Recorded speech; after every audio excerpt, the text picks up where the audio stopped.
السلام علیکم ورحمۃ اللہ وبرکاتہ۔ اللہ تبارک و تعالیٰ قرآن پاک میں انسان کو جہاں بہت سے احکامات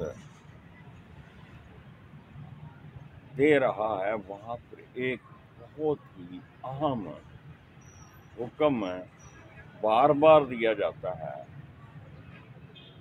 کہ اللہ کی راہ میں خرچ کرو، اور کہیں پہ اللہ کی راہ میں اپنی جان و مال سے جہاد کرو۔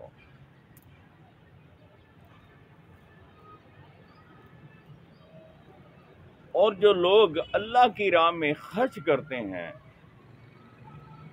وہ ظاہرہ کرتے ہیں یا پوشیدہ، ان کا اجر میرے اللہ ہی کے پاس ہے، اور ان کو نہ کوئی غم ہوگا، نہ کوئی دکھ، نہ کوئی پریشانی،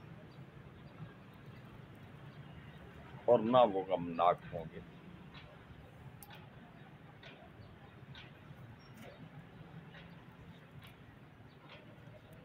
لیکن جو لوگ سود کھاتے ہیں، وہ اپنے پیٹوں میں آگ بھرتے ہیں، اور میرا خیال ہے کہ اس وقت ہماری پوری دنیا میں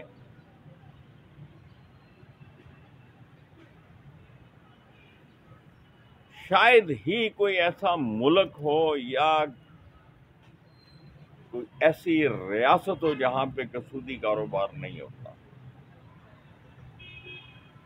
آپ بینکوں سے قرضہ لیتے ہیں تو سود کی مد میں آپ کو پیسے لوٹانے ہوتے ہیں، اور جب کہ اللہ تبارک و تعالیٰ واضح طور پہ یہ حکم دے رہے ہیں کہ اس حکم آنے سے پہلے جو تم نے کھا لیا سو کھا لیا،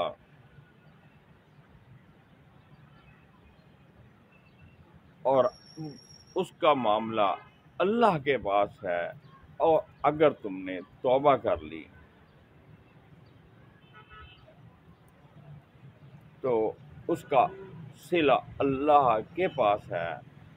لیکن اگر تم نے یہ حکم آ جانے کے بعد بھی اپنی ان حرکات سے باز نہ آئے، اپنے اس سودی کاروبار کو نہ چھوڑا، تو یاد رکھو کہ اللہ کسی بد عمل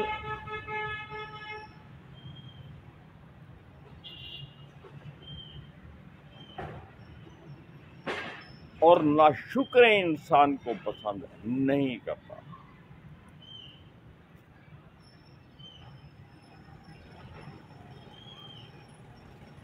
سود کے بارے میں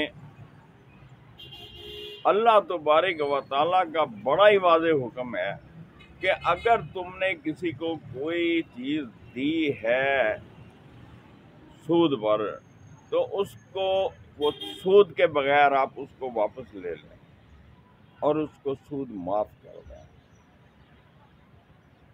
اور یہ تمام مسلمانوں کے لیے حکم ہے، اس میں اللہ کے پاس بہترین اس کا اجر ہے۔ لیکن یہاں پر معاملہ ہی کچھ الٹ ہے۔ اب آپ خود اندازہ لگائیں کہ ہمارے جو ملک ہیں، ہم اپنے ہی ملک کی بات کرتے ہیں کہ اللہ تبارک و تعالیٰ نے ہمیں یہ آزاد ملک دیا، ہمیں آزادی دی، اور ہم سے بعد ممالک آزاد ہوئے، وہ ہم سے ترقیاں کر کے زیادہ آگے چلے گئے۔ ذرا غور و فکر کر کے دیکھیں تو آپ کو پتہ چلے گا کہ ہمارے ملک میں جو سب سے زیادہ ایک تو کرپشن ہے، اور نمبر 2 سودی نظام اور سودی کاروبار۔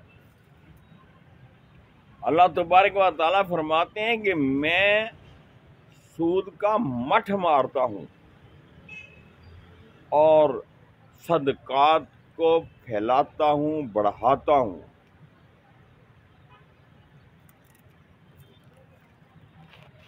یہ اللہ کا حکم ہے اور اللہ فرما رہے ہیں، اس پہ شک کی گنجائش ہی موجود نہیں ہے۔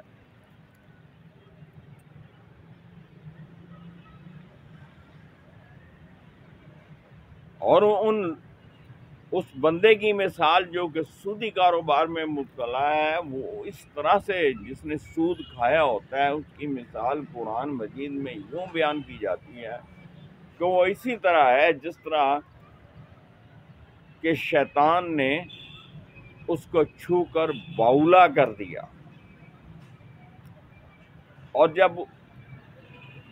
اور وہ یہ کہتا ہے کہ تجارت بھی تو سود ہی کی طرح کا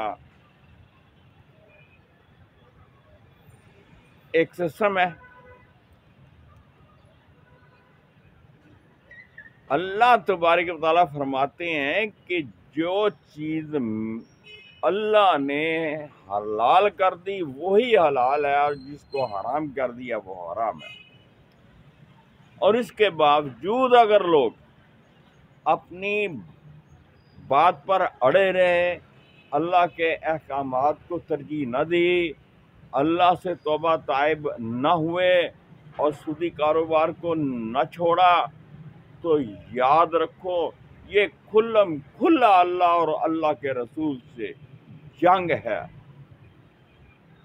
یہ قرآن پاک کی سورہ بقرہ میں واضح طور پہ حکم موجود ہے۔ اب ذرا اپنے اپنے گریبانوں میں ہم جھانک کر تو دیکھیں کہ ہم جو بزنس کر رہے ہیں، ہم جو کاروبار کر رہے ہیں، اس میں کیا سود کا سسٹم تو نہیں ہے؟ سود کا عمل دخل تو نہیں ہے؟ تو اگر ہے تو پھر کھلے عام اللہ فرما رہے ہیں کہ اللہ اور اللہ کے رسول سے جنگ ہے، تو اللہ اور اللہ کے رسول کے احکامات کی خلاف ورزی اور اس سے جنگ کرنا اپنے آپ کو ہلاکت میں ڈالنے کے مترادف ہے۔ اور اللہ تبارک و تعالیٰ نے ان کے انجام کے بارے میں بھی قرآن مجید میں واضح طور پہ یہ بیان فرما دیا ہے کہ ان لوگوں کا ٹھکانہ جہنم ہے، جہاں وہ ہمیشہ رہیں گے۔ اللہ آپ و ہم سب کا حامی و ناصر ہو۔